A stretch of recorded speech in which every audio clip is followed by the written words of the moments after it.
तो नमस्कार एंड स्वागत है आप सभी का हमारे स्पेशल सीरीज लेखपाल के लिए चलने वाली क्लासेस में। देखिए, लेखपाल के आपके एग्जामिनेशन को टाल दिया गया है। अब ये 19 जून को नहीं होने वाला है। नेक्स्ट डेट भी आपको पूरी तरीके से पता होगी, इसकी मैं मतलब पूरी उम्मीद रख के चलता हूँ।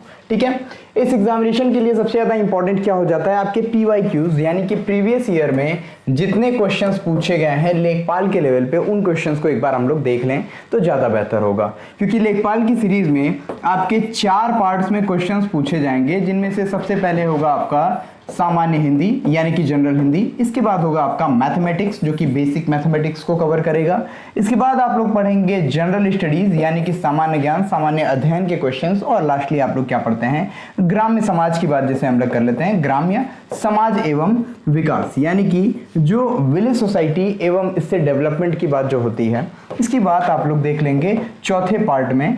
तो इन चारों पार्ट्स को हम लोगों को जब कवर करना होगा तो हम लोग देखेंगे क्या क्या एग्जामिनेशंस में हमारे अब तक पूछा जा चुका है और क्या क्या क्वेश्चंस हमारे लिए आगे के लिए बहुत ज़्यादा इंपॉर्टेंट होने वाले हैं। चलिए, बहुत ज़्यादा टाइम ना लेते हुए सीधे स्टार्ट करेंगे अपनी क्लासेस को। और यहाँ पे आपके सामने हमारी बुक्स का वो पार्ट मिलेगा जो आपके लिए बहुत ही ज़्यादा इंपॉर्टेंट होता है। जैसे कि आपने देखा भाग 5 में हमारी जो लेखपाल की बुक पब्लिश हुई है, उसमें आपको दिखेगा उत्तर प्रदेश लेखपाल की पूर्व परीक्षाओं में आए हल प्रश्न पत्र, जिसमें आपको सबसे पहले मिलेगा चकबंदी लेखपाल भर्ती परीक्षा 2008 की स्मृति पर आधारित जितने क्वेश्चंस हैं उन क्वेश्चंस का पूरा सॉल्यूशन। इसमें आपको 4 पार्ट्स मिलेंगे। उन 4 पार्ट्स में सबसे पहले हम लोग डील करेंगे जनरल हिंदी यानी कि सामान्य हिंदी को। इसके बाद हम लोग क्या डील करेंगे, तो इसके बाद हम लोग मैथमेटिक्स के क्वेश्चंस को डील करेंगे। मैथमेटिक्स के क्वेश्चंस को डील करने के बाद हम लोग चलेंगे अपने GS यानी जनरल स्टडीज के क्वेश्चंस को डील करने। और इसके बाद भी आपके सामने कुछ क्वेश्चन GS GK के ही आएंगे, जिनको हम लोग करंट के साथ लेकर के पढ़ेंगे। उस समय के करंट को इस समय के करंट से रिलेट करके बड़ी ही अच्छे तरीके से इस क्वेश्चन पेपर को सेट किया गया है। तो चलिए देखते हैं क्या क्या हमारे लिए इंपॉर्टेंट आया है इस क्लास में। सबसे पहले हम लोग कवर करेंगे जो कि जनरल हिंदी होता है, जिसके लिए हमारी स्पेशल क्लासेस भी आपको मिल रही होंगी। तो चलिए पहले क्वेश्चन की तरफ चलते हैं। पहला क्वेश्चन आपसे क्या पूछा है, प्रत्यक्ष में कौन सा समास है। देखिए, हिंदी को हम लोग बहुत ज्यादा डील नहीं करेंगे, जस्ट बिकॉज हिंदी आप लोगों को क्या है पढ़ाया जा रहा है, उस सीरीज को आप लोग देख रहे होंगे। और आज हम लोग क्या है मैक्सिमम से मैक्सिमम क्वेश्चन, लगभग 60 क्वेश्चन को कवर करने वाले हैं। तो उसको आप सभी लोग एक सीरीज में देखेंगे तो ज्यादा बेहतर रहेगा। तो हम लोग टाइम ले लेंगे और सारी चीजों पर, इसको हम लोग लगातार देखना स्टार्ट कर देते हैं। क्या है ये, प्रत्यक्ष में कौन सा समास है, द्वंद्व समास, तत्पुरुष समास, बहुव्रीहि समास या अव्ययी भाव। और आपको पता है अव्ययी भाव समास का एक एग्जांपल होता है हमारा प्रत्यक्ष।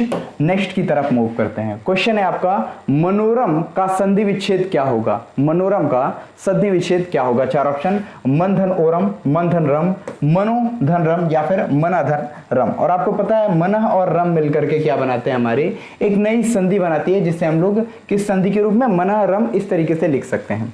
नेक्स्ट क्वेश्चन की तरफ मूव करें तो हमारा तीसरा नंबर क्वेश्चन आता है, खूब लड़ी मर्दानी वह तो झांसी वाली रानी थी। ठीक है, इसमें पूछ रहा है कि ये जो मर्दानी वर्ड है इसका मतलब क्या है। क्या इसका मतलब वीरांगना है, इसका मतलब पुरुषों जैसी है, इसका मतलब पुरुषत्ववान है या फिर इसका मतलब लड़ाकू है। तो ध्यान रखिएगा, पुरुषत्ववान की यहाँ पे बात कर रही है, मर्द जिससे रिलेटेड करके इसको क्या है मर्दानी वर्ड यूज किया गया है। इसका मतलब वीरांगना तो होता ही है खैर, लेकिन वीरांगना लेडीज यानी कि फीमेल्स के लिए यूज किया जाता है। मर्दानी वर्ड में क्या है, पुरुषत्ववान का कुछ बोध होता है, इस वजह से इसको यहाँ पे रखा गया है। नेक्स्ट क्वेश्चन आपका चौथा आता है, जो अच्छे कुल में उत्पन्न हुआ हो उसे क्या कहते हैं। सवर्ण, कुलीन, अभिजात या फिर श्रेष्ठ। आपको पता है कुलीन कहा जाता है अच्छे कुल में जो भी जन्म लेता है। बाकी अभिजात के वर्ग और कुलीन वर्ग से ये सारी चीजें आप लोग आगे पढ़ेंगे। खैर, हिंदी भाषा में किस लिपि में लिखी जाती है। जब हिंदी भाषा की हम बात करेंगे तो ये किस लिपि में लिखी जाती है, बड़ा ही आंसर सिंपल सा है। कौन सी, हमारी देवनागरी लिपि में लिखी जाती है। कौन सी, हमारी हिंदी भाषा। और गुरुमुखी की बात की जाए तो जो हमारी पंजाबी है ये गुरुमुखी लिपि में लिखी जाती है। ब्राह्मी और खरोष्टी लिपि किस शिलालेख में पाया गया था, इसको सबसे पहले किसने पढ़ा था, ये सब चीजें आप लोग आंसर करेंगे। नेक्स्ट क्वेश्चन की तरफ हम लोग मूव करते हैं। नेक्स्ट क्वेश्चन हमारा क्या है, जिसके समान कोई दूसरा ना हो इसे क्या कहते हैं। इसे कहते हैं अजेय, असमान, सर्वश्रेष्ठी या फिर अनुपम। तो अनुपम का मतलब क्या होता है, जिसके समान कोई दूसरा ना हो।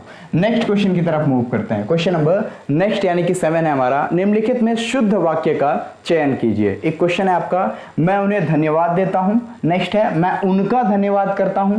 नेक्स्ट है मैं उनको धन्यवाद देता हूं एंड नेक्स्ट है मैं उन्हें धन्यवाद करता हूं। तो ध्यान रखिएगा, मैं उन्हें धन्यवाद देता हूं, धन्यवाद के साथ धन्यवाद देना वर्ड यूज होता है, तो इस वजह से ए हो जाएगा आपका राइट आंसर। और नेक्स्ट चलते हैं हम लोग 7 क्वेश्चंस के बाद 8वें क्वेश्चन पे, जो कि आपको इस साइड में दिखाई देगा। 8वां क्वेश्चन है हमारा, करुड़ का विलोम क्या है? करुड़ का विलोम क्या है? तो ध्यान रखिएगा, मुलायम तो होगा नहीं, निर्दयी भी नहीं होगा, कड़ा तो होना ही नहीं है, निष्ठुर हो जाता है करुड़ का विलोम। नेक्स्ट क्वेश्चन आपके सामने आ जाता है मिर्जापुर, जिसे आप लोग मिर्जापुर कहते हैं। मिर्जापुर जनपद के प्रख्यात हिंदी आलोचक जो थे, इनका नाम क्या था? तो आपको पता है रामचंद्र शुक्ल का नाम सभी लोग जानते हैं, मिर्जापुर जनपद के प्रख्यात हिंदी आलोचक के रूप में जाने जाते हैं। और सारे क्वेश्चंस और सारे आंसर्स को देखने की जरूरत नहीं है, बस इतना आप लोग ध्यान से रखेंगे। नेक्स्ट क्वेश्चन की तरफ हम लोग मूव करते हैं। क्वेश्चन क्या है हमारा?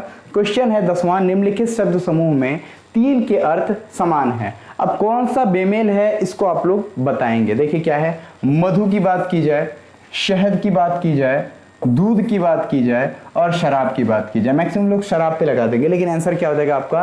दूध जो हो जाता है ये इसमें से बेमेल हो जाता है। 3 के अर्थ लगभग समान हो जाएंगे। कौन से? मधु, शहद और शराब। ये शराब की भी बात की जाए तो भी एक तरीके से इसको क्या माना जाता है? शहद की तरीके से माना जाता है, तो इसको आप लोग रिलेट करके याद रख सकते हैं। आपने पढ़ा होगा मधुशाला, तो इसका वर्ड भी क्या होता है, इसको आप लोगों ने देख लिया। सी जो है बेमेल है। नेक्स्ट की तरफ 11वां, नृत्य का तद्भव क्या होगा? आपको सभी को पता है नृत्य का तद्भव नाच होता है। ये बहुत सिंपल सा क्वेश्चन है। बाकी किसी हम लोग वर्ड को, किसी वर्ब को नहीं यूज करेंगे, यानी किसी क्रिया को नहीं यूज करेंगे, तो इस वजह से इसको ऑब्जेक्टिव फॉर्म में देख लेते हैं। क्वेश्चन नंबर 12 है, अपने कथन की सत्यता की क्या कीजिए?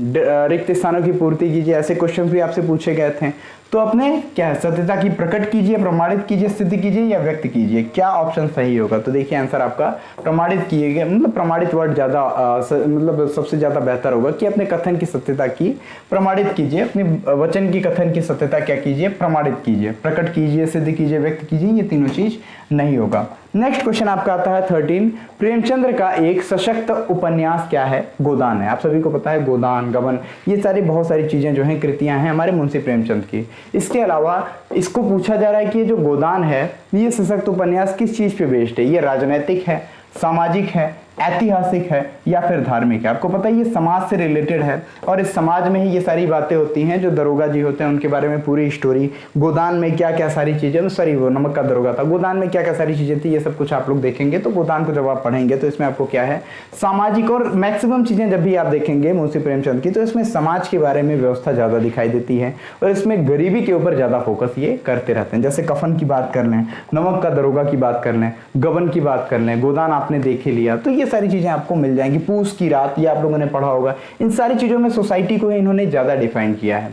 नेक्स्ट है, निम्नलिखित में कौन सा स्त्रीलिंग है? अब देखिए ये कुछ चीजों को पुल्लिंग और स्त्रीलिंग में अक्सर क्वेश्चन पूछते हैं। ऋतु, हंस, पंडित या आचार्य। आंसर हो जाएगा आपका जो ऋतु है, ऋतु वर्ड क्या है? ये स्त्रीलिंग है। हालांकि हंस की बात की जाए ये पुल्लिंग है, पंडित तो पुल्लिंग होता है, ये आचार्य भी पुल्लिंग है ही। बड़े आसानी से हमने आंसर कर लिया। नेक्स्ट क्वेश्चन की तरफ मूव करते हैं, और नेक्स्ट क्वेश्चन है हमारा 15वां, जिस क्वेश्चन को हम देखेंगे, जो अपने कर्तव्यों को न जानता हो उसे क्या बोलेंगे? जो अपने कर्तव्यों को नहीं जानता है उसे हम लोग किंग कर्तव्य विमूढ़ कहते हैं। किंग कर्तव्य विमूढ़ कहते हैं। अनजान तो जिसको कुछ नहीं पता उसे बोलते हैं। अज्ञानी मतलब जिसको कोई ज्ञान ना हो, और कर्तव्यहीन का मतलब जो अपना कर्तव्य वगैरह करता ही ना हो, जिसको क्या है कर्तव्य कोई हो ही ना, उसे कर्तव्यहीन कहते हैं। लेकिन जो अपने कर्तव्यों को जानता ही नहीं है उसको हम लोग कहते हैं किंग कर्तव्य मूढ़।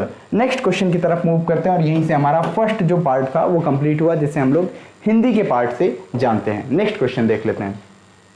देखिए क्वेश्चन क्या है, सिंपल सा पूछा हुआ है। इसमें ऑप्शंस इस वजह से नहीं दिए गए हैं ताकि आप अपने ऑप्शंस को, क्योंकि यहाँ पे हम लोग प्रैक्टिस करने से ज्यादा बेहतर चीजों को देख रहे हैं, कैसे क्वेश्चंस आते हैं, और बेसिक्स को हम लोग देख लेते हैं प्रीवियस ईयर क्वेश्चंस के बेस पे। तो देखिए एक अर्धवृत्त की बात की गई है, इसका परिमाप पूछ रहा है, जिसका व्यास क्या है 14 मीटर है। और आपको पता है जब भी हम आंसर करने जाएंगे तो त्रिज्या बराबर क्या होता है, व्यास का आधा। यानी कि जब भी हम लोग रेडियस निकालते हैं तो radius equal to diameter upon 2, तो व्यास बटा 2 करेंगे। 14 त्रिज्या दी हुई, 14 व्यास दिया हुआ है, उसका आधा आ जाएगा आपका 7 मीटर। और 7 मीटर का जब आपकी त्रिज्या आ जाएगी तब यहाँ पे निकालेंगे हम परिमाप, जो कि होता है क्या, pi R plus 2r, pi R plus 2r, और इसको जब हम रिलेट करके आगे चलेंगे तो क्या हो जाएगा आपका, आगे जाकर के इन्हीं सारी चीज़ों को हम लोग गुणा कर लेंगे आसानी से। पाई की वैल्यू होती है 22/7, और इसकी हम लोग मल्टीप्लिकेशन करेंगे 7 के साथ और जोड़ देंगे हम लोग 2 × 7 को, क्योंकि 7 हमारी त्रिज्या आ गई थी।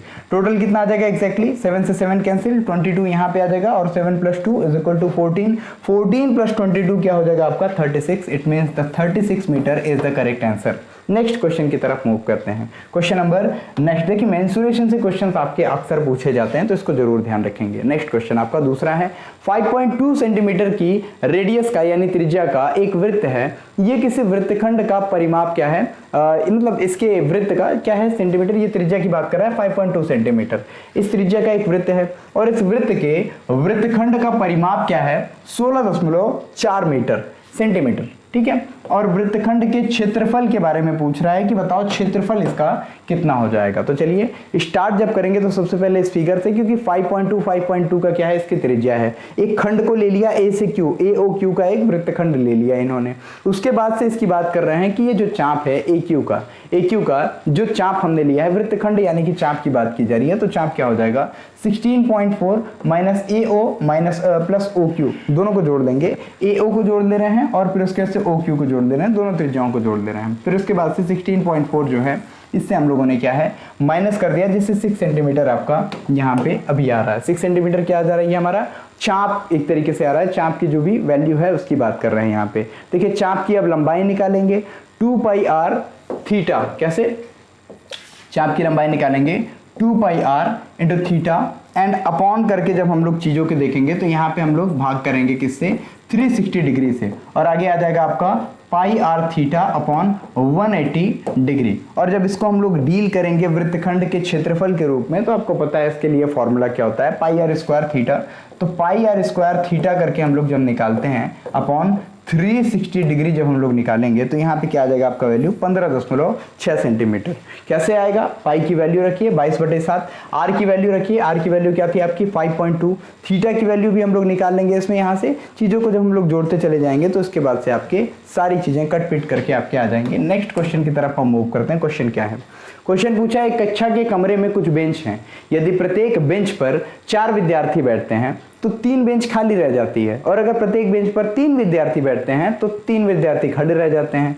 कक्षा में कुल कितने विद्यार्थी हैं, ये क्वेश्चन अक्सर आप लोग देखते हैं CSAT के लेवल पे भी ऐसे क्वेश्चन पूछ दिए जाते हैं। खैर देखते हैं इसके आंसर को, सामने दिया हुआ है, बहुत ज्यादा कुछ करना नहीं है इसमें। क्या है, पहले मानना होता है, जो भी आंसर आपको करना है उसको सबसे पहले, जो मतलब जब भी हम लोग बीजगणित की बात करते हैं अलजेब्रा की, तो उसमें आपको सबसे पहले मानना, तो मान लीजिए x हो गई संख्या किसकी, टोटल बेंचों की संख्या। अब बेंच पे क्या है, पहले ही बता दिया है कि ये जो 4 बच्चे जब बैठते हैं, ऐसे क्वेश्चंस को भी हम लोग यहीं से रिलेट करेंगे, जब एक बेंच पे 4 बच्चे बैठते हैं तो क्या 3 बेंच खाली रह जाता है, ठीक है। तो एक बेंच पे 4 बच्चे बैठ रहे हैं तो क्या है 3 बेंच खाली रह जाता है, x - 3 कर देते हैं, बेंचों की संख्या x - 3 × 4 कर दिया, ठीक है, इक्वल्स टू कितना आ जाएगा आपका 3x + 3, ये आ गई आपकी वैल्यू। इसके बाद आगे बात कर लेते हैं 4x - 12, इधर का जो मल्टीप्लिकेशन कर लिया, देखिए दोनों बराबर ही बता रहा है। कैसे बराबर बता रहा है, एक समीकरण बना लिया सिंपल सा।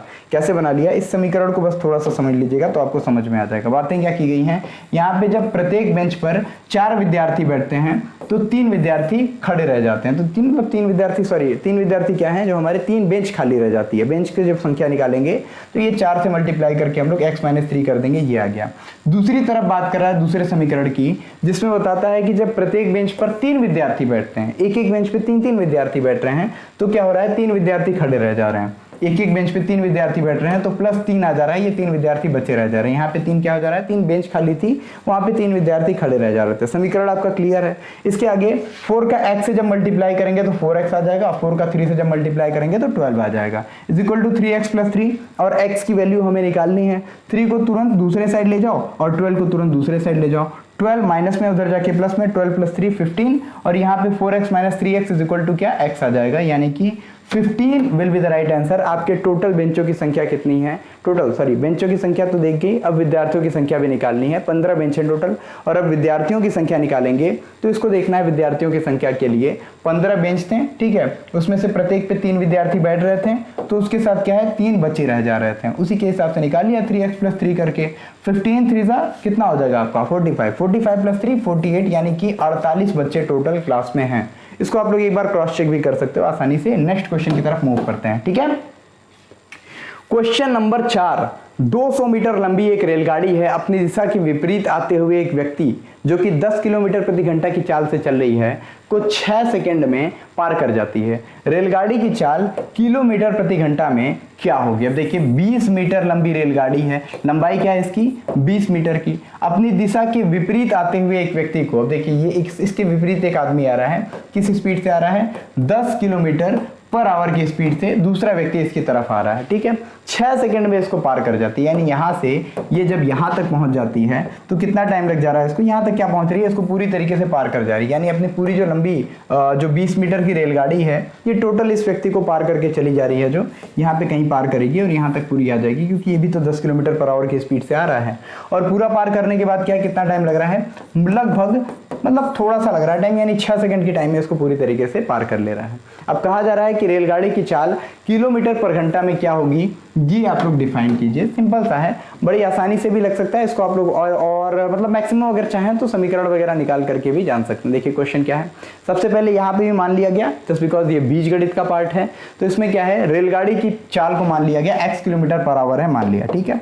इसी को हमको निकालना है। आगे की बात कर लेते हैं। हम लोग जानते हैं चाल बराबर दूरी बटा समय, ये तो बहुत पहले से ही पढ़ते आए आप लोगों ने, सब चीज को बार बार रिपीट किया, ठीक है। तो यहाँ पे हम बात कर लेते हैं x + 10 की, क्योंकि भाई किसकी चाल है, रेलगाड़ी की चाल है x किलोमीटर, और 10 किलोमीटर किसकी चाल है, जो व्यक्ति मतलब रेलगाड़ी की तरफ आ रहा है। जब भी रेलगाड़ी की तरफ आता है तो उसको हम लोग जोड़ते हैं, आपको पता है, ठीक है।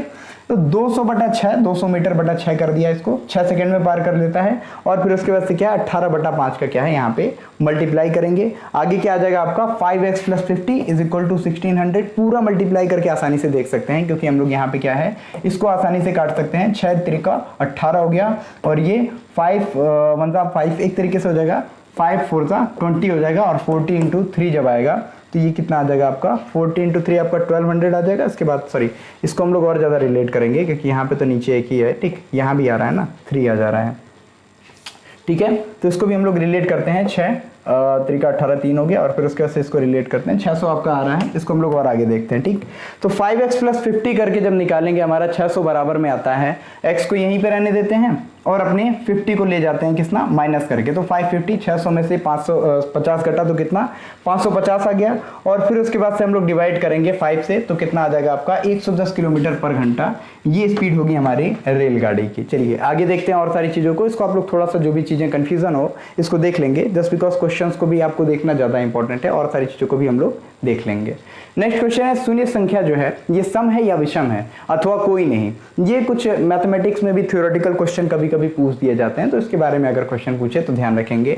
ये जो शून्य संख्या है सम है या विषम, तो इसका आंसर है शून्य जो है ये सम संख्या मानी जाती है, क्योंकि दो क्रमागत विषम संख्याओं के बीच में सदैव एक सम संख्या आती है, तो इस वजह से इसको हम लोग मान रहे हैं क्या सम संख्या के रूप में जान लेते हैं। दो विषम संख्या कैसे, देखिए 0 के पहले क्या आता है -1, 0 के बाद क्या आता है 1 आ जाता है, दोनों विषम संख्याएं हैं, इसके बीच में 0 आ रहा है तो इसको हम लोग सम संख्या ही मानेंगे।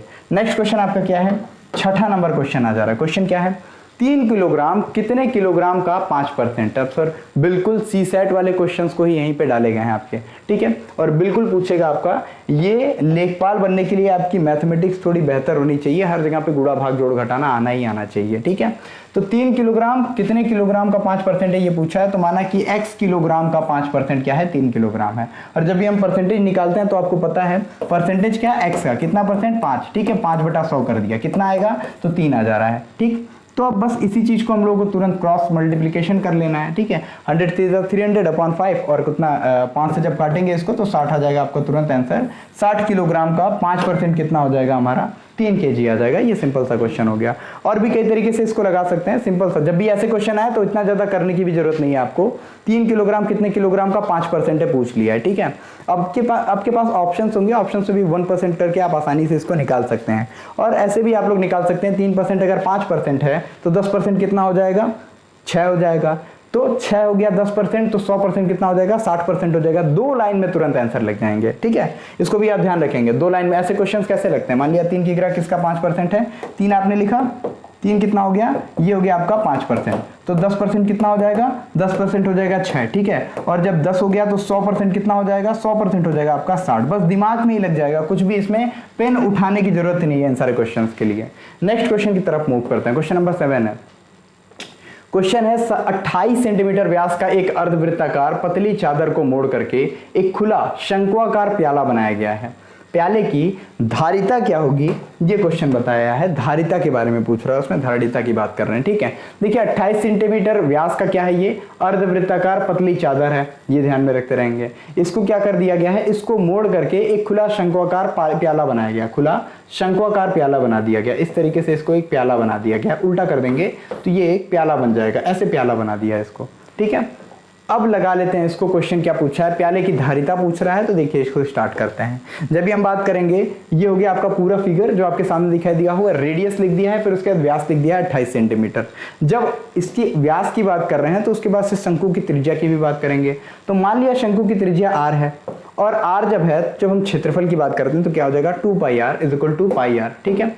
2πr = πr ये होता है, ये तो मान लिया। इस हिसाब से जब हम r की वैल्यू निकालेंगे तो पाई से तो पाई कैंसिल हो जाएगा, और ये वाला r आपको दिखाई दे रहा है। अभी तो खैर इसको हम लोग सॉल्व नहीं करते हैं, क्योंकि r कितना दिया हुआ है आपका, 7 सेंटीमीटर दिया हुआ है, खैर दिया नहीं हुआ है, लेकिन उसको हम लोग निकाल रहे हैं अभी। r क्या है, 7 सेंटीमीटर ऐसे दिया, हाँ दिया ही हुआ है, सॉरी, इसको तो हम लोग सॉल्व भी कर सकते हैं। r यहाँ पे कितना दिया हुआ था, इसको हम लोग निकालेंगे, 28 का आधा कर लेंगे, और फिर उसके बाद पाई से पाई काट दे रहे हैं, r की वैल्यू निकालेंगे और 2 से क्या कर देंगे हम लोग, उसको डिवाइड कर देंगे, ठीक है। इसके बाद कितना आ जाएगा आपका, 7 आ जाएगा, क्योंकि 14 ही आपका आएगा। देखिए 14 दूना 28, 14 सेंटीमीटर की त्रिज्या है इसकी। थोड़ा सा सॉल्व कर ही देता हूँ, कितना ज़्यादा चीज़ों को हम लोग स्किप करेंगे, जल्दी चलने के चक्कर में कुछ छोड़ना नहीं है, ठीक है। 2πr दिया है, पाई r की वैल्यू, पाई से तो पाई कैंसिल हो गया, ऐसे लिख लेते हैं।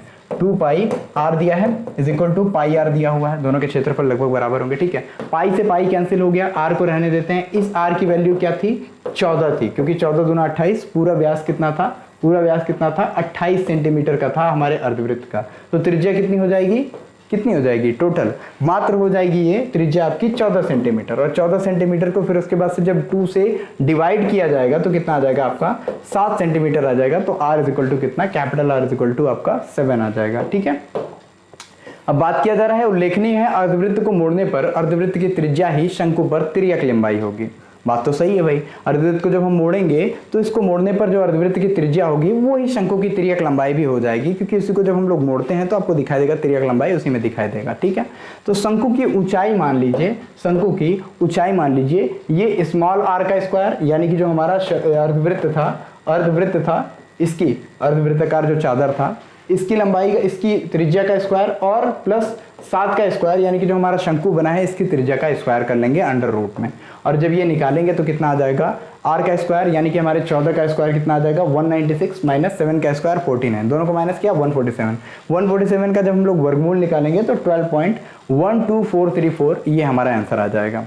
इसके बाद बात करेंगे हम शंकु के आयतन की। तो शंकु का आयतन का फॉर्मूला क्या होता है सर, पाई r² h/3, ठीक है। शंकु की बात कर रहे हैं और इसके आयतन की बात कर रहे हैं। पाई की वैल्यू रख दो 22/7, तुरंत 22/7 पाई की वैल्यू हो गई। इसके बाद क्या कर रहे हैं हम लोग, r² यानी कि 7 का स्क्वायर, ठीक है, कैपिटल R है हमारा शंकु वाला। इसके बाद हम लोग रख देंगे h की वैल्यू, हाइट की बात कर रहे थे जो हमने अभी अभी निकाला, ये कितना आया आपका 12.12434, ठीक है। और फिर उसके बाद से बटा 3 कर दिया, पूरे का मल्टीप्लिकेशन करेंगे तो एक बार क्रॉस चेक कर लो, 6223873 सेंटीमीटर क्यूब आ रहा है या नहीं आ रहा है, ये इसकी पूरी धारिता हो जाएगी हमारे जो शंकु बना है उसकी, ठीक है।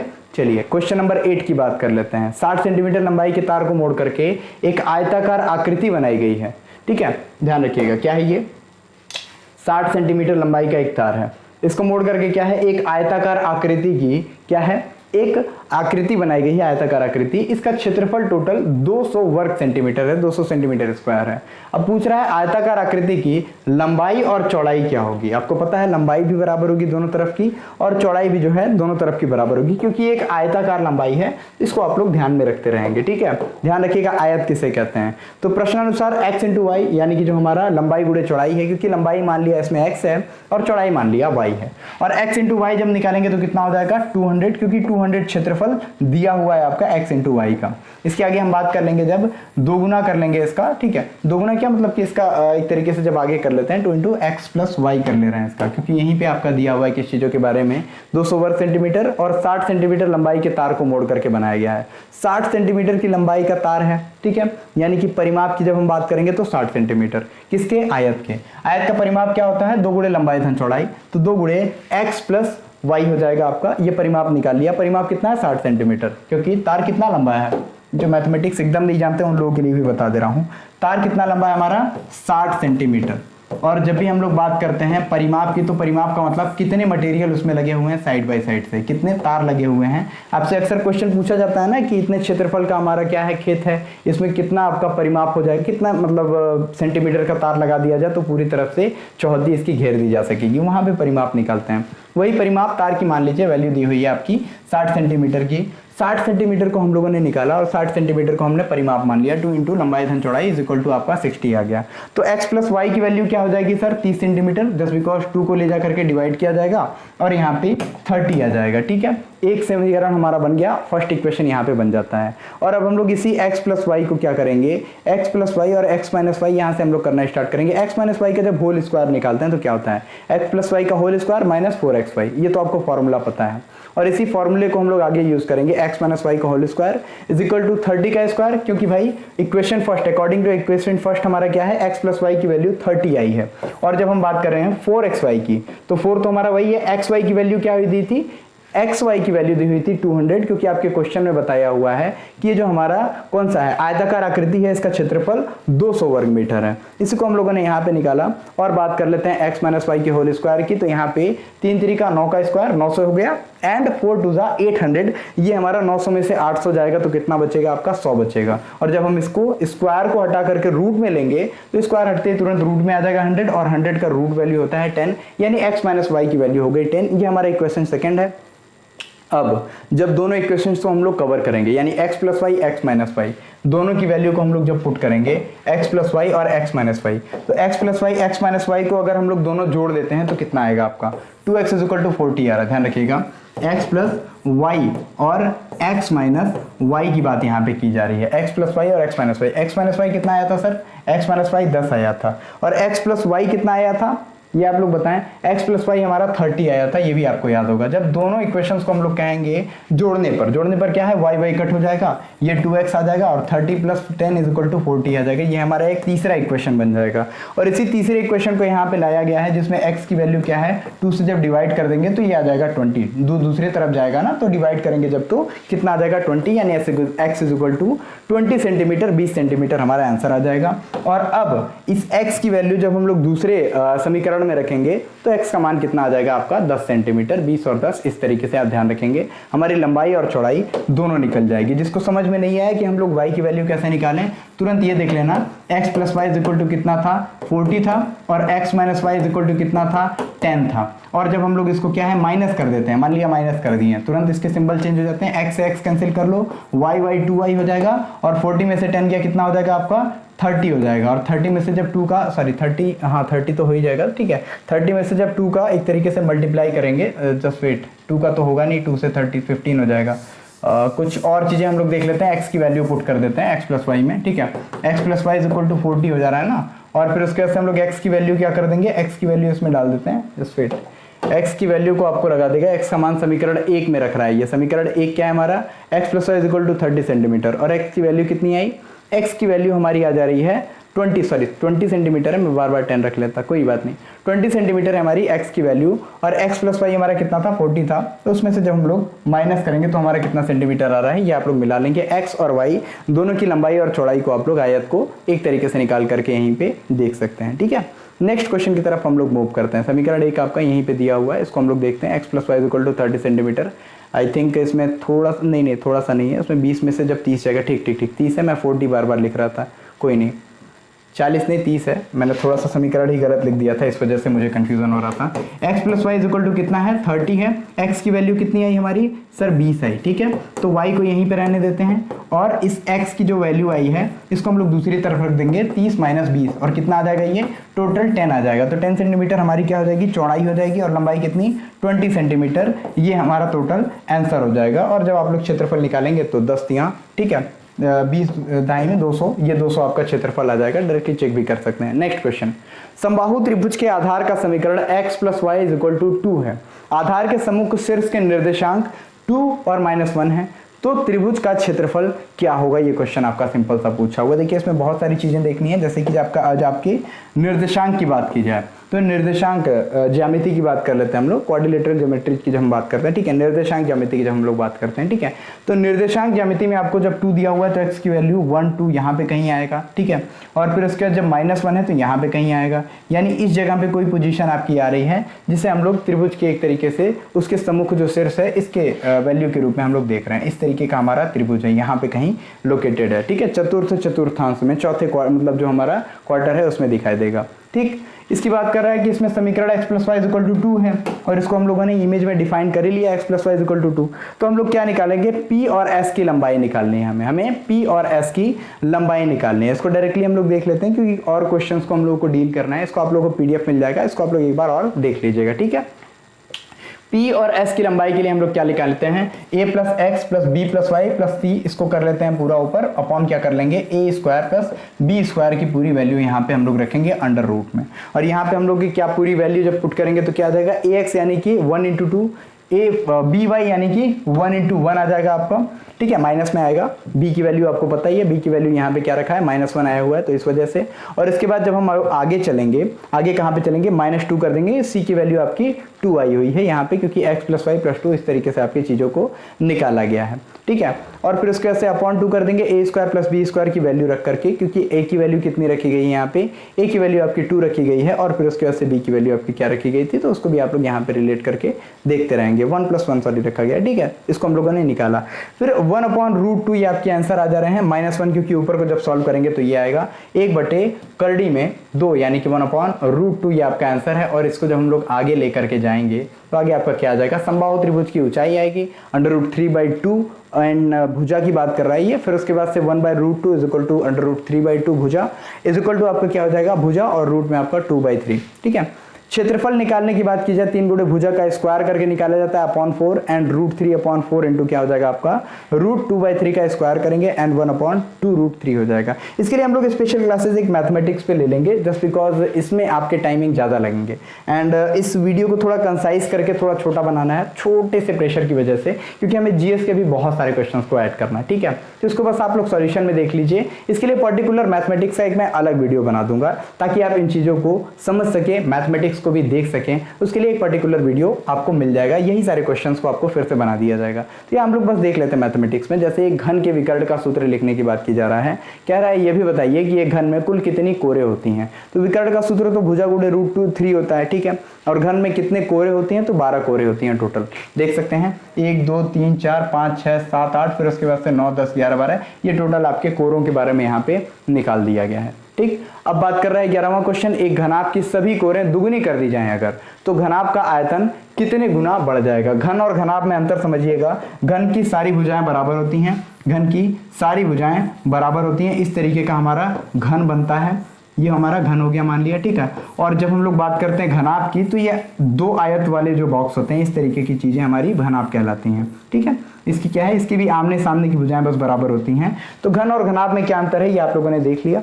नेक्स्ट की तरफ हम मूव करते हैं। क्वेश्चन आपने देखा और क्वेश्चन का आंसर भी आप लोग देख लीजिए, क्योंकि आंसर क्या है आपका यहाँ पे दिया हुआ है। घनाभ की लंबाई चौड़ाई और ऊंचाई 3 सेंटीमीटर 2 सेंटीमीटर 1 सेंटीमीटर ये दिया हुआ है, ठीक है। क्योंकि घनाभ की सभी कोरों को दोगुनी कर देने की बात की गई है तो उसके आयतन कितना गुना बढ़ जाएगा यहाँ पे मान लिया गया है।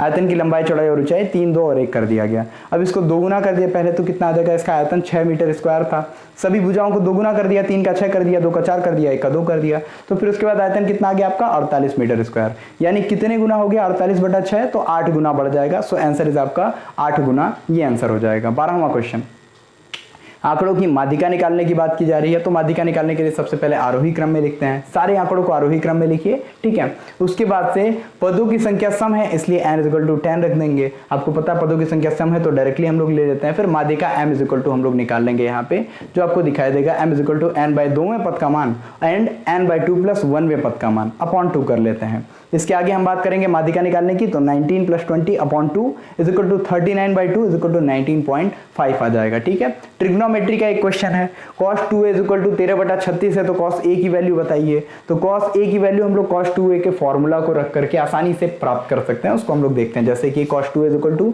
13/36 ये तो दिया है, cos 2a की वैल्यू क्या होती है 2 cos square a - 1, ठीक है। ये भी देख लिया हम लोगों ने, 13/36 हो गया। 2 cos square a को यहीं रख देते हैं, एक को उधर साइड ले जाएंगे, तुरंत आपका एलसीएम वगैरह लेकर के 49/36 आ जाएगा। नेक्स्ट cos स्क्वायर a को यहीं रहने देते हैं, 2 को दूसरे साइड ले जाएंगे, डिवाइड में करके आपका निकलेगा 36 × 2 और ऊपर जो है सारी वैल्यू आएंगे। फिर cos a जब स्क्वायर रूट लगा देंगे, इसको स्क्वायर हटा करके वहां दूसरे साइड रूट जाएगा, 49 का कितना हो गया आपका 7 हो गया, 2 क्या है रूट में चला गया, 36 क्या है 6 हो जाएगा, और cos a की वैल्यू 7/6√2 आ जाएगी, जो कि आपके वैल्यू को पूछा गया था। क्वेश्चन नंबर 14 आपका आ जाता है, क्या है क्वेश्चन है, किसी धातु के गोले का व्यास 4 सेंटीमीटर है, गोले को पिघला करके 1 सेंटीमीटर त्रिज्या के गोले बनाए गए हैं, गोलों की संख्या पूछ रहा है कितनी है। सिंपल सा है, 4 सेंटीमीटर व्यास वाले गोलों को पिघला करके 1 सेंटीमीटर त्रिज्या वाले n गोले बनाए जा सकते हैं, ये मान लिया, ठीक है। कितने गोले बनाए जा सकते हैं n गोले बनाए जा सकते हैं। प्रश्नानुसार 4/3 πr³ निकाल दिया गया, ठीक है। πr³ क्यों, गोले की बात की जा रही है इस वजह से। इसके बाद n × 4/3 × πr³ यानी कि r यानी कि 1 सेंटीमीटर माना गया ना, n गोले एक तरीके से, ठीक है। तो 1 का स्क्वायर कर दिया यहाँ पे, ठीक है। फिर उसके बाद से r स्क्वायर, यहाँ पे 2 स्क्वायर किया, वहां 1 स्क्वायर कर दिया।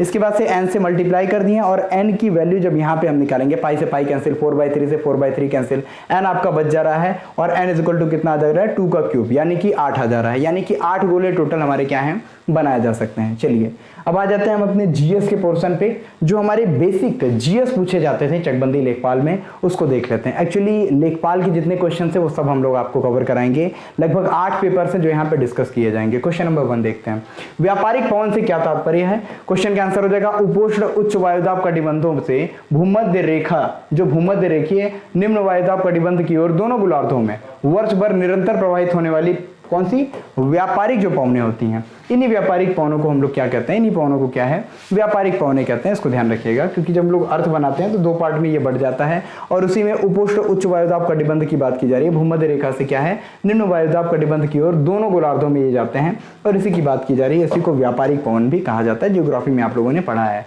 नेक्स्ट है राज्यसभा का सभापति कौन होता है, यानी कि who is the ex officio chairman of Rajya Sabha, और ये आपको पता है ये होते हैं हमारे उपराष्ट्रपति।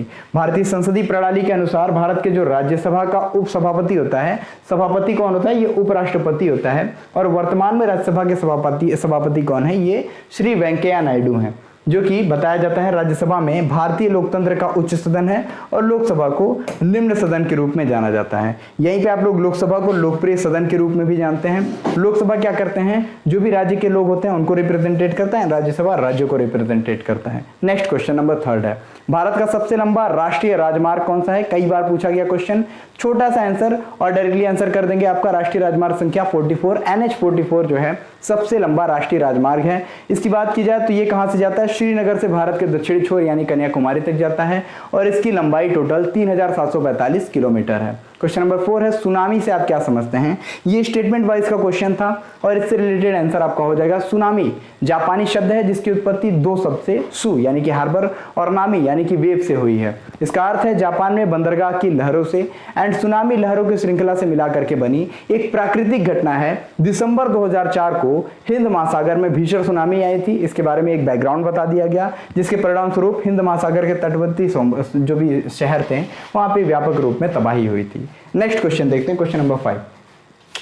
क्वेश्चन है हमारा, उत्तर प्रदेश का राजकीय पक्षी क्या है। तो आपको पता है उत्तर प्रदेश का राजकीय पक्षी सारस या क्रॉन्च होता है, ठीक है, सारस या क्रॉन्च होता है। राजकीय पशु बारहसिंगा है, राजकीय वृक्ष अशोक का वृक्ष, राजकीय पुष्प पलाश का पुष्प है, ध्यान में रखेंगे। नेक्स्ट क्वेश्चन की तरफ मूव करें तो ये है, रतौंधी किस विटामिन की कमी से होता है। तो विटामिन ए की कमी से रतौंधी होता है। क्रिकेट के पिच की लंबाई कितने मीटर होती है। सर क्रिकेट के पिच की लंबाई 22 गज होती है। अगर आपसे कोई मीटर में पूछे तो 20.11 मीटर हो जाएगी। क्वेश्चन नंबर 8 है, चित्र में एक महिला की ओर संकेत करते हुए राम ने कहा। अब इसको हम लोग थोड़ा सा यहीं पे तुरंत आंसर और क्वेश्चन दोनों एक साथ देख लेंगे, ठीक है। महिला में ये क्या है, ये एक महिला है, ठीक। इस महिला की तरफ क्या है, इंडिकेट करके कौन कह रहा है, ये कह रहा है राम। राम कह रहा है कि वो मेरे दादा की एकमात्र पुत्र की, जब भी एकमात्र पुत्र है यानी कि बता दो कि अभी अपने ही पिता की बात कर रहे हैं, दादा का एकमात्र पुत्र, ठीक है, पिता हो गए। उसके लड़की की लड़की है, ठीक है, उसकी क्या है, उसके पुत्र के एकमात्र पुत्र के लड़की की लड़की है, लड़की यानी कि इसकी बहन हो जाएगी, पुत्री उसकी, और उस पुत्री की पुत्री है यानी कि ये क्या है, राम की भांजी है। ये हो जाएगा आपका राइट आंसर। नेक्स्ट आपका आ जाता है ये क्वेश्चन, अंधों के लिखने की लिपि का आविष्कार किसने किया था। ब्रेल लिपि कहते हैं इसको, जो अंधे लिखते हैं छेद छेद करके, जिनको दिखाई नहीं देता है वो पिन करके लिखते हैं, उभरी हुई थोड़ी सी होती है, आप लोग रेलवे वगैरह में टच करके इसको देख सकते हैं, अक्सर इस तरीके से लिखी जाती है। ये एक तरह की लिपि है जिसको कि विश्व भर में नेत्रहीन और पढ़ने लिखने में जो छू कर व्यवहार में लाया जाता है, इस तरह की लिपि है।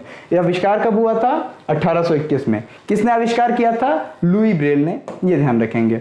नेक्स्ट क्वेश्चन, क्वेश्चन नंबर 10 है, वर्षा की बूंद गोल क्यों होती है, तो पृष्ठ तनाव के कारण, सरफेस टेंशन की वजह से वर्षा की बूंद पूरी गोल हो जाती है। क्वेश्चन नंबर 11, विश्व का सबसे बड़ा गोल गुंबज कहाँ पे स्थित है। जब भी हम लोग बात करेंगे विश्व के सबसे बड़े गोल गुंबज की, तो ये आपको कहाँ पे मिलेगा, ये सेंट पीट्स बेलिसिका में मिलेगा, जो कि रोम में है, और इसकी ऊंचाई 136.6 मीटर टोटल है, देखिए, ठीक है।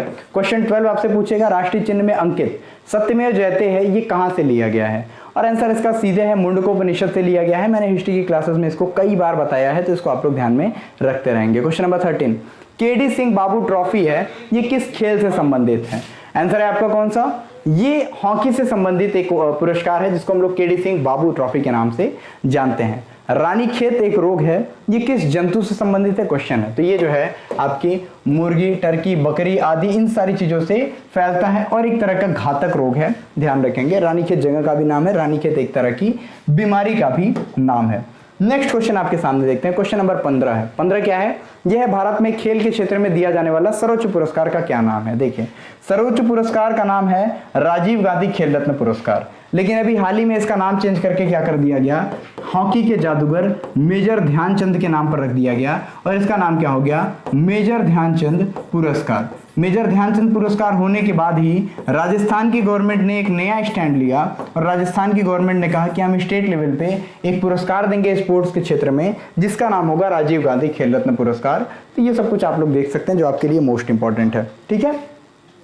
ना समझ में आया तो देख लीजिएगा, सेंट्रल लेवल पे मेजर ध्यानचंद पुरस्कार ही मिलेगा, लेकिन राजस्थान स्टेट में राजीव गांधी खेल रत्न पुरस्कार ये उन्होंने अपना एक स्टार्ट किया है। जैसे असम में असम वैभव पुरस्कार सर्वोच्च पुरस्कार है जो कि दिया गया था रतन टाटा जी को। नेक्स्ट क्वेश्चन अब आ जाता है आपका खंड घ, जो कि आखिरी खंड है। इसमें हम लोग 15 क्वेश्चंस को डील करेंगे, बहुत सिंपल क्वेश्चन है, इकोनॉमिक्स वगैरह सब कुछ इसमें मिलेगा आपको। क्वेश्चन है आपके, बाण सागर परियोजना क्या है। तो बाण सागर परियोजना जो है ये मध्य प्रदेश का एक शहडोल जिला है, इसके देवलोद नामक स्थान पर निर्मित एक अंतरराज्यीय बहुउद्देशीय नदी घाटी परियोजना है, और ये परियोजना क्या है, मध्य प्रदेश, उत्तर प्रदेश और बिहार सरकार की संयुक्त उद्यम है। इसी तरीके से आपकी केन बेतवा नदी लिंक परियोजना के बारे में पूछा था यूपीएससी के एग्जामिनेशन में। आपको पता है ये पहली जो है मतलब एक तरीके से हम लोग देखते हैं भारत की पहली नदी जोड़ो परियोजना है, जिसके बारे में क्वेश्चन पूछी गई थी। तो ये सारी चीजें आप लोग जरूर पढ़ लीजिएगा। फसल चक्र किसे कहते हैं, तो भाई फसलों को किसी निश्चित क्षेत्र में एक निश्चित क्रम से किसी निश्चित समय में बोने को फसल चक्र कहते हैं। इसका उद्देश्य पौधों के भोज्य तत्वों में सदुपयोग तथा भूमि की भौतिक, रासायनिक और जैविक दशाओं में संतुलन स्थापित करना है। देखिए क्वेश्चन 3 है आपका, भूमिहीन श्रमिक का क्या मतलब है, इससे आप क्या समझते हैं बताइए। तो देखिए क्वेश्चन है, जिस कृषक कामगार के पास न तो अपनी स्वयं की और न ही किराए की जमीन होती है, बल्कि वो दूसरों की जमीन पर काम करते हुए जीवन निर्वाह करता है, इसे भूमिहीन श्रमिक कहा जाता है। क्वेश्चन 4 आपका है, उत्तर प्रदेश के वर्तमान विधानसभा अध्यक्ष का नाम बताइए। तो भाई प्रेजेंट टाइम में हृदय नारायण दीक्षित हैं, 30 मार्च 2017 से अभी तक बने हुए हैं। और अगले क्वेश्चन की बात कर लें, चकबंदी किसे कहते हैं। तो चकबंदी वह विधि है जिसके द्वारा व्यक्तिगत खेती को टुकड़ों में विभक्त होने से रोका जा सकता है और इसे संचेत किया जा सकता है, तथा किसी ग्राम की समस्त भूमि को और कृषकों के बिखरे हुए भूमिखंड को एक पृथक क्षेत्रों में पुनर्योजित किया जाता है। क्वेश्चन 6 है, राज्य की व्यवस्थापिका को क्या कहते हैं, इसके निम्न सदन का नाम बताइए। तो सर राज्य की व्यवस्थापिका जो होती है ये विधानमंडल कहलाती है। विधानमंडल जो है इसका निम्न सदन क्या है, विधानसभा कहलाता है, जबकि उच्च सदन विधान परिषद कहलाता है। देखिए विधान परिषद सभी राज्यों में नहीं होता है, विधानसभा 25 राज्यों में है, विधान परिषद की बात करें, सॉरी हाईकोर्ट हमारा 25 राज्यों में है, विधान परिषद की बात करें, विधानसभा तो हमारे कुछ यूटीज में भी है। कहाँ कहाँ पे है, दिल्ली में, पुडुचेरी में और जम्मू कश्मीर में। ठीक है, अब बात कर लेते हैं विधान परिषद कहाँ कहाँ पे है। तो विधान परिषद हमारे 6 राज्यों में टोटल है। कौन कौन से, एक आ गया आपका यूपी, यूपी के साथ क्या आ जाएगा, बिहार आ जाएगा। ठीक है, फिर उसके बाद कौन आएगा, एक आएगा आपका आंध्र प्रदेश, आंध्र प्रदेश के साथ क्या आ जाएगा आपका तेलंगाना आ जाएगा। ठीक है, इसके बाद आपके 2 और आ जाएंगे, एक आ जाएगा क्या महाराष्ट्र, और महाराष्ट्र के साथ कौन आ जाएगा, महाराष्ट्र के साथ आ जाएगा आपका उसके पास का ही कर्नाटका। तो ये 6 राज्य हैं, पहले 7 हुआ करते थे, जम्मू कश्मीर, जम्मू कश्मीर को जब यूटी बनाया गया तो उसके बाद से ये क्या हो गया, यही 6 राज्य बने जहां पे विधानसभा और विधान परिषद दोनों का कॉन्सेप्ट पाया जाता है। हालांकि पश्चिम बंगाल अभी डिमांड कर रहा है कि वहां पे भी विधान परिषद का कॉन्सेप्ट लेकर के आया जाए। नेक्स्ट क्वेश्चन की तरफ मूव करते हैं। क्वेश्चन नंबर 7 है, भारत के राष्ट्रीय ध्वज में कितने रंग हैं, इन्हें क्रमानुसार लिखें। तो देखिए भारतीय राष्ट्रीय ध्वज में 3 रंग हैं, 36 पट्टियां होती हैं, सबसे ऊपर केसरिया रंग है, बलिदान का प्रतीक, बीच में सफेद रंग है, शांति का प्रतीक, नीचे गहरे हरे रंग का पट्टी है, जिसे हम लोग किस नाम से जानते हैं, जिसे हम लोग क्या है, हरियाली के प्रतीक के रूप में जानते हैं। ठीक है, शक्ति साहस को दर्शाता है, ये सारी चीजें आपको दिखाई देगा। ठीक है, नेक्स्ट क्वेश्चन की तरफ हम लोग मूव करते हैं। क्वेश्चन नंबर हमारा 8 आ जाएगा, और 8 नंबर क्वेश्चन को हम लोग यहीं पे देख लेते हैं। क्वेश्चन आपके बस इतने ही और बचे हुए हैं, जितने क्वेश्चन, मतलब 8 क्वेश्चन और बचे हुए हैं। नीली क्रांति यानी ब्लू रिवॉल्यूशन किसे कहते हैं, इससे आप क्या समझते हैं, क्वेश्चन पूछा। तो मछली उत्पादन के क्षेत्र में जो प्रगति होती है इसे नीली क्रांति के रूप में जानते हैं, और नीली क्रांति का संबंध मछली पालन या मछली उत्पादन से है। इसका उद्देश्य मछली पालन को बढ़ावा देना है। क्वेश्चन पूछता है ग्राम पंचायत क्या है। तो देखते हैं, पंचायत की तो सीरीज भी आप लोग देख रहे होंगे। ग्राम पंचायत की बात करें तो ये भारत की पंचायती राज प्रणाली में गांव या छोटे कस्बे के स्तर पर ग्राम पंचायत या ग्राम सभा होती है, जो भारत के स्थानीय स्वशासन का प्रमुख अवयव है। सरपंच ग्राम सभा का चुना हुआ सर्वोच्च प्रतिनिधि होता है, उसे ग्राम प्रतिनिधि या मुखिया कहा जाता है। ग्राम सभा और ग्राम पंचायत में अंतर यह है कि ग्राम सभा एक गांव यानी कि या गांव के समूह को बोलते हैं जहां पे सभी वयस्क सदस्य होते हैं, जबकि ग्राम पंचायत एक छोटा सा निकाय है जिसके सदस्य चुने जाते हैं। ठीक है, तो ये सारी चीजें आपसे कुछ स्टेटमेंट में पूछ ली जाती है। आपके लिए इंपॉर्टेंट क्या है, आपके लिए इंपॉर्टेंट है कि हमारी 11वीं अनुसूची कब जोड़ी गई। 11वीं अनुसूची किससे रिलेटेड है, ये पंचायती राज से रिलेटेड है। कब आई थी हमारी, कौन सा अमेंडमेंट हुआ था, 73rd अमेंडमेंट हुआ था। कब हुआ था ये आप लोग कमेंट सेक्शन में बताइए, कई बार बताए हुए क्वेश्चन है। नेक्स्ट क्वेश्चन की तरफ मूव करते हैं। क्वेश्चन आपके 10वें आ गए। मिश्रित अर्थव्यवस्था क्या है। मिश्रित अर्थव्यवस्था ऐसी अर्थव्यवस्था होती है जिसमें सार्वजनिक और निजी दोनों क्षेत्र का सह अस्तित्व होता है। इसका मतलब क्या है, आपको 3 तरह की अर्थव्यवस्था होती है हमारी, कौन कौन सी आपको मैंने बताया था। एक अर्थव्यवस्था होती है हमारी समाजवादी अर्थव्यवस्था, समाजवादी अर्थव्यवस्था जैसे कि पहले यूएसएसआर में हुआ करता था। दूसरी अर्थव्यवस्था हमारी पूंजीवादी अर्थव्यवस्था होती है, जैसे कि आपके यूरोपियन कंट्रीज और अमेरिका में दिखती है। तीसरी अर्थव्यवस्था होती है जिसमें दोनों का मिश्रण कर दिया जाता है, यानी कि क्या उत्पादन करना है, कितना उत्पादन करना है और उसका मूल्य क्या होगा, ये निजी कंपनियां और सरकार दोनों मिलकर के जब तय करती हैं, तो इसे हम लोग कहते हैं मिश्रित अर्थव्यवस्था, जो कि भारत के प्रेजेंट टाइम की अर्थव्यवस्था देखी जाती है। क्वेश्चन नंबर 11 को देख लेते हैं, मात्र 5 क्वेश्चन और बचे हैं। क्वेश्चन 11 में है, उत्तर प्रदेश के उस मुख्यमंत्री का नाम बताइए जिसके समय पटवारी के पद को लेखपाल के पद का नाम दे दिया गया था। क्या सृजन क्या किया गया था, राजस्थान में अभी पटवारी बोला जाता है, होते लेखपाल ही है, नाम को चेंज कर दिया गया था। ठीक है, तो चौधरी चरण सिंह उस समय थे उत्तर प्रदेश के मुख्यमंत्री। रबी की फसल की बात की जा रही है, रबी की 3 मुख्य फसलों का नाम बताइए। तो देखिए, बुआई के समय कम तापमान तथा पकते समय शुष्क और गर्म वातावरण की आवश्यकता होती है। ये फसलें अक्टूबर नवंबर के माह में बोई जाती हैं और अप्रैल मई में काट ली जाती हैं। बहुत सिंपल सी बात है, इतना तो याद है आपको। गेहूं, जौ, चना, मसूर, सरसों, मटर, ये सब क्या है, ये सब रबी की फसल के निम्न उदाहरण हैं। जनसंख्या घनत्व से आप क्या समझते हैं, 4 ऑप्शंस आपके दिए रहते हैं, यहां बस आंसर देखते हैं। प्रति इकाई क्षेत्रफल यानी वर्ग किलोमीटर या 1 हेक्टेयर की बात की जाए तो इसमें लोगों की संख्या को जनसंख्या घनत्व कहते हैं। 2011 में भारत का जनसंख्या घनत्व 382 था, 2011 की जनगणना के अकॉर्डिंग। बात करें 14वें क्वेश्चन की, तो सूखा किसे कहते हैं, इसका प्रभाव किन भौगोलिक क्षेत्रों पर अधिक पड़ता है। तो इसका आंसर हो जाएगा ऐसी स्थिति जब लंबे समय तक कम वर्षा हो, उसके बाद से अत्यधिक वाष्पीकरण हो और जलाशयों या भूमिगत जल के अत्यधिक प्रयोग से भूतल पर जल की कमी हो जाए, इसे सूखाग्रस्त क्षेत्रों का नाम दिया जाता है। सूखा का इसको एक तरीके से संज्ञा दिया जाता है। राजस्थान, सौराष्ट्र यानी कि गुजरात आपका, ये सब क्षेत्रों में ये सारी चीजें पाई जाती हैं। आखिरी क्वेश्चन आपका क्या है, मिश्रित कृषि किसे कहते हैं? जब फसलों के उत्पादन के साथ साथ पशुपालन या डेयरी उद्योग भी किया जाता है तो इसे मिश्रित कृषि भी कहते हैं। यह एक प्रकार की बहुप्रकारीय खेती है जिसमें पशुपालन और फसल एक दूसरे का जो उत्पादन होता है एक दूसरे पर डिपेंडेंट रहते हैं। जब भी आप लोग कृषि विद्यालय में जाएंगे तो ये सारी चीजें, और कृषि विज्ञान का भी पार्ट है। कई सभी लोग क्या है, एग्रीकल्चर से आप लोग बीएससी करते हैं तो इन सारी चीजों के बारे में टेक्निक सारी चीजें बताई जाती हैं। आज के लिए इतना रखते हैं। नेक्स्ट क्वेश्चन में हम लोग मिलेंगे और सारे अपने पेपर्स के साथ और अच्छे से उसको डिफाइन करेंगे और सारी चीजों को हम लोग सीखेंगे। तब तक के लिए जुड़े रहिए हमारे साथ। जय हिंद, भारत माता की जय। एक चीज और बोलना चाहूंगा आपसे कि चीजों को आप लोग कवर कीजिए। कवर कीजिए का मतलब क्या है, जितने भी आपके क्वेश्चंस होते जा रहे हैं उतने क्वेश्चंस को आप लोग सॉल्व करने की कोशिश कीजिए, जरूर निकलेगा। All the best, best of luck. Thank you so much. जय हिंद, भारत माता की जय।